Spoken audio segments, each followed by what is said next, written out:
Amidst a plethora of calls from former players, pundits and fans for the coaching staff and in particular the selectors to be sacked after West Indies' disastrous showing at the World T20 in United Arab Emirates, the CEO said a decision was made to extend most contracts until the end of 2021.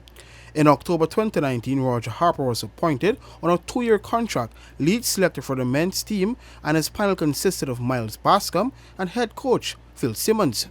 It was a set time Simmons was reappointed head coach as the new rookie skirt administration ringed the changes.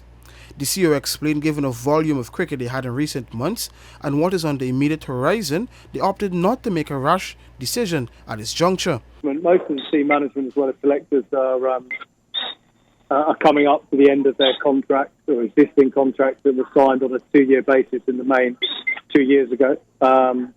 And we've extended most of them just to the end of the year, and they're going through a review period at the moment.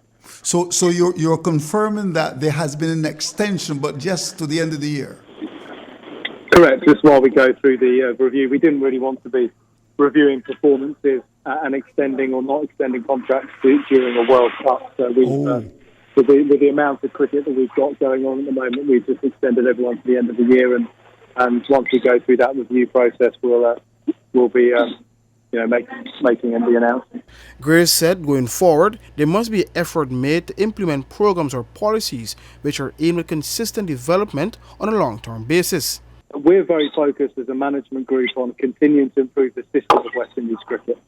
Now, this isn't really about recycling people through a system. We've done that before, and I would argue with limited success. What we actually need to focus on is improving the system in which we're producing players and preparing players on that world stage. And I certainly am very focused, along with the management team, of doing everything we can every day to improve our cricketing system. And that's where the focus is. It's not, in my opinion, about changing one player or changing a selector or changing a member of the management group. It's about making long-term structural changes to our system so we can better produce winning teams to compete on that international. The CEO further clarified that unlike some reports about member directors not knowing about extensions, they were made aware, and the Director of Cricket, Jimmy Adams, will be making a full report on the contracts. Any extensions to the contracts, we always speak to the board before we ratify those, and we'll be doing that at the next Board of Directors meeting. And we gave an update to the board at the last meeting a few weeks ago on the team management contracts that were up for renewal and also the selectors. So they're expecting a full report from the Director of Cricket, Jimmy Adams, on the team management and selection contracts.